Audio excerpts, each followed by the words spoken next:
দ্বিতীয়খন টি-20 মেচতো ভাৰতীয় দলে ইংলেণ্ডক 2 উইকেটৰ ব্যৱধানত পৰাস্ত কৰিলে। মেচখনত অতি ৰোমাঞ্চক দেখিবলৈ পোৱা গৈছিল। ভাৰতীয় দলে 166 ৰানৰ লক্ষ্য আগত লৈ প্ৰথমৰ পৰাই উইকেট হেৰুৱাই আছিলে, কিন্তু ইয়াৰ মাজতেই তিলক বৰ্মা ক্ৰেডিট দিব লাগিব। যি বেটিং কৰিছিল, সাংঘাতিক বেটিং কৰিছিলে তিলক বৰ্মাই। তিলক বৰ্মাই চাউথ আফ্ৰিকান পিটছত ধুমুহাৰ সৃষ্টি কৰিছিল, কিন্তু আজি সেই তিলক বৰ্মাক ডিফাৰেণ্ট ৰোলত দেখা গ'ল। ভাৰতীয় দলে যেতিয়া দুয়োগৰাকী অপেনাৰ বেটছমেন সঞ্জু চেমছন আৰু অভিষেক শৰ্মাৰ উইকেট হেৰুৱাইছিল, তেতিয়াই যেন সকলো দায়িত্বভাৰ তিলক বৰ্মাৰ ওপৰত আহি পৰিছিলে আৰু অধিনায়ক সূৰ্যকুমাৰ যাদৱেও আজি ক্ৰিজত একো কৰিব পৰা নাছিলে আৰু সহজতে উইকেট হেৰুৱাই ভাৰতীয় দলৰ ওপৰত যি এটা প্ৰেছাৰ ক্ৰিয়েট হৈছিল, কিন্তু সেই প্ৰেছাৰ যেন তিলক বৰ্মাৰ কাৰণে একোৱেই নাছিলে। দলে যিমানেই উইকেট হেৰুৱাই আছিল আৰু সিমানেই যেন তিলক বৰ্মাৰ খেলৰ প্ৰতি একাগ্ৰতা বাঢ়ি গৈছিল আৰু এফালৰ পৰা থিয় হৈ দলক ওৱান ছাইডেডলি যি ধৰণে আগুৱাই লৈ গৈছিল আৰু মেচ ডিপলৈকে লৈ গৈ যি ধৰণে ফিনিক্স কৰিছিল, সেয়া আউটষ্টেণ্ডিং নক, সঁচাই প্ৰশংসনীয়। কিয়নো দলত ছিনিয়ৰ বেটাৰ সূৰ্যকুমাৰ যাদৱ, হাৰ্দিক পাণ্ডিয়া এই বেটাৰসকলে একোৱেই কৰিব পৰা নাছিল, কিন্তু তাৰ মাজতে তিলক বৰ্মাই নিজৰ ইনিংছটো যি ধৰণে বিল্ড কৰিছিল, যদি দেখা যায় যে মেচখনত তিলক বৰ্মাই 72 ৰানৰ এটা অপৰাজিত ইনিংছ খেলিছিল, কিন্তু এই 72 ৰানৰ ইনিংছ তিলক বৰ্মাই 55টাকৈ বলৰ সন্মুখীন কৰিহে গঢ়িছিল। 130 ষ্ট্ৰাইক ৰেট হোৱাৰ পিছতো কিয় ইমান প্ৰশংসা? তেনেহ'লে চাব লাগিব যে প্ৰথমৰ পৰাই যি ধৰণে প্ৰেছাৰ ছিচুৱেশ্যনত বা প্ৰয়োজন সাপেক্ষে যি ধৰণে বেটিং কৰিছিল, যি সময়ত যি শ্বট খেলিবৰ প্ৰয়োজন আছিল, ঠিক তেনেদৰেই খেল আগুৱাই লৈ গৈছিল। কোনো ধৰণৰ এক্সট্ৰা এফৰ্ট কৰা নাছিলে মেচখনত তিলক বৰ্মাই, যাতে উইকেট হেৰুৱাব লগা নহয় বা আৰু দলৰ ওপৰত বেছিকৈ প্ৰেছাৰ আহি নপৰে। সকলো ধ্যান ৰাখি তিলক বৰ্মাই আজি যি ইনিংছ খেলিলে, ইয়াৰ পৰাই তিলক বৰ্মাই যে 3 নম্বৰ স্থানত খেলি আছে, বিৰাট কোহলিৰ যি এটা যোগ্য ৰিপ্লেচ হিচাপে নিজৰ দাবেদাৰ, সেই দাবেদাৰী তিলক বৰ্মাই আজিৰ এই ইনিংছৰ জৰিয়তে জনাব পাৰিলে। কিয়নো তিলক বৰ্মাই 100লি আজিৰ মেচখন জিকুৱাই দিছে। পিছলৈ ক্ৰেডিট দিব লাগিব যে ৱাশ্বিংটন সুন্দৰো তিলক বৰ্মাৰ লগত 38 ৰানৰ এটা পাৰ্টনাৰশ্বিপ কৰিছিল, যাৰ কাৰণে ভাৰতীয় দলে জয়ৰ সপোন দেখিব পাৰিছিল। নহ'লে হয়তো ভাৰতীয় দলৰ জয় প্ৰায় অনিশ্চিত হৈ গৈছিলে, কিয়নো ভাৰতীয় দলে যেতিয়া 5টাকৈ উইকেট হেৰুৱাইছিল, তেতিয়া দলৰ স্ক'ৰ আছিলে কেৱল মাত্ৰ 76 ৰান আৰু 76 ৰানৰ ভিতৰতে 5টাকৈ উইকেট হেৰুৱাই গভীৰ সংকটত পৰিছিল।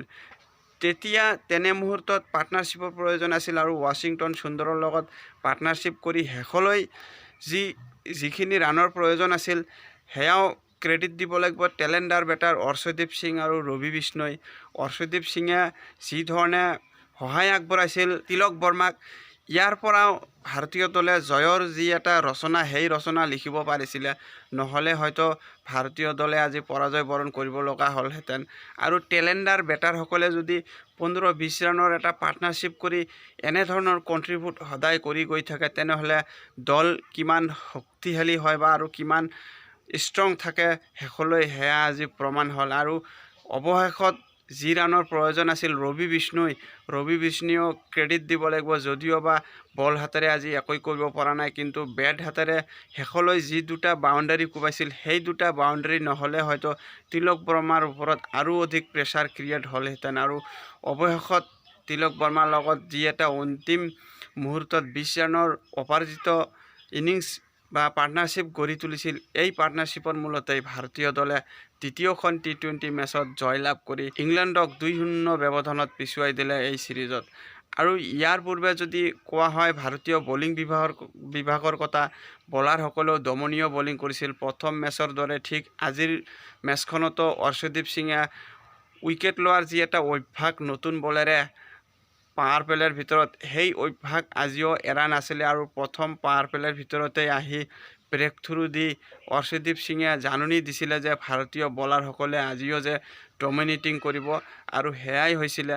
আৰু অৰ্শদীপ সিঙৰ পিছতে হাৰ্দিক পাণ্ডিয়াও পাৱাৰ প্লেত বলিং কৰি এটা উইকেট ল'বলৈ সক্ষম হৈছিলে।